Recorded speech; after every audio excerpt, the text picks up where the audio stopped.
ജപാലകൻ ഇന്നും മെയ് മാസം 11-ാം തീയതി തിങ്കളാഴ്ച വിശുദ്ധ കുർബാനയുടെ വായന യോഹന്നാന്റെ സുവിശേഷം 4-ാമത്തെ അധ്യായത്തിൽ 27 മുതൽ. അവൻ്റെ ശിഷ്യന്മാർ തിരിച്ചെത്തി. അവൻ ഒരു സ്ത്രീയോട് സംസാരിക്കുന്നത് കണ്ട് അവർ അത്ഭുതപ്പെട്ടു. എന്നാൽ എന്ത് ചോദിക്കുന്നുവെന്നോ എന്തുകൊണ്ട് അവൾ സംസാരിക്കുന്നെന്നോ ആരും അവനോട് ചോദിച്ചില്ല. ആ സ്ത്രീയാകട്ടെ കുടം അവിടെ വെച്ചിട്ട് പട്ടണത്തിൽ പോയി. ആളുകളോട് പറഞ്ഞു, ഞാൻ ചെയ്ത കാര്യങ്ങളെല്ലാം എന്നോട് പറഞ്ഞൊരു മനുഷ്യൻ നിങ്ങൾ വന്ന് കാണുക. ഇവൻ തന്നെയായിരിക്കുമോ ക്രിസ്തു? അവർ പട്ടണത്തിൽ നിന്ന് പുറപ്പെട്ട് അവൻ്റെ അടുത്ത് വന്നു. ഞാൻ ചെയ്തതെല്ലാം അവൻ എന്നോട് പറഞ്ഞു എന്ന സ്ത്രീയുടെ സാക്ഷ്യം മൂലം പട്ടണത്തിലെ സമറിയക്കാരിൽ അനേകർ അവൻ വിശ്വസിച്ചു.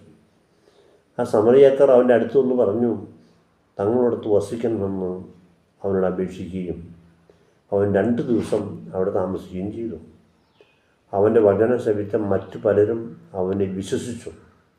അവർ ആ സ്ത്രീയോട് പറഞ്ഞു, ഇനിയിപ്പം ഞങ്ങൾ വിശ്വസിക്കുന്നത് നിൻ്റെ വാക്കുകളല്ല, കാരണം ഞങ്ങൾ തന്നെ നേരിട്ട് ശ്രവിക്കുകയും ഇവൻ തന്നെയാണ് യഥാർത്ഥത്തിൽ ലോകരക്ഷകൻ എന്ന് മനസ്സിലാക്കുകയും ചെയ്തിരിക്കുന്നു.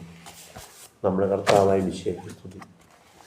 സ്നേഹം നിറഞ്ഞവരെ, ഇന്നത്തെ സുവിശേഷ സന്ദേശം യേശു ലോകരക്ഷകൻ എന്നുള്ളതാണ്. വി.ഡി. സതീശൻ മുഖ്യമന്ത്രിയാകാൻ പോകുന്നു.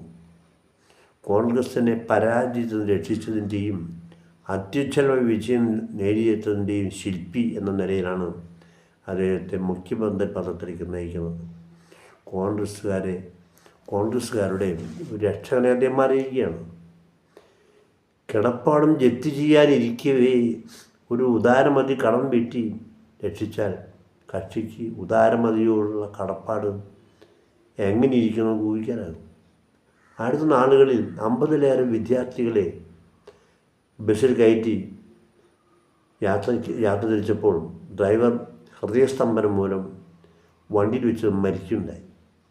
ഉത്തരവാദിത്വത്തോടെ വണ്ടി സൈഡിൽ ഒതുക്കിയാണ് ഡ്രൈവർ മരിച്ചത്.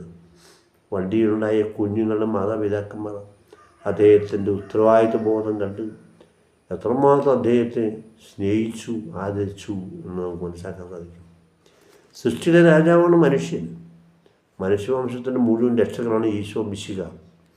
അത്യുന്നതങ്ങൾ ദൈവത്തിന് സ്തുതി, ഭൂമിയിൽ നല്ല മനസ്സുള്ളവർക്ക് സമാധാനം എന്ന ശംഖുലിയുടെ ഗബ്രിയേൽ ദൈവദൂതൻ രക്ഷാവാർത്ത ലോകത്തെ അറിയിച്ചപ്പോൾ മുങ്ങിത്താഴ്ന്ന കപ്പലിലെ യാത്രക്കാരെ രക്ഷിക്കുന്ന സന്തോഷത്തോടെയാണ് ഈ വാർത്ത സ്വീകരിച്ചത്.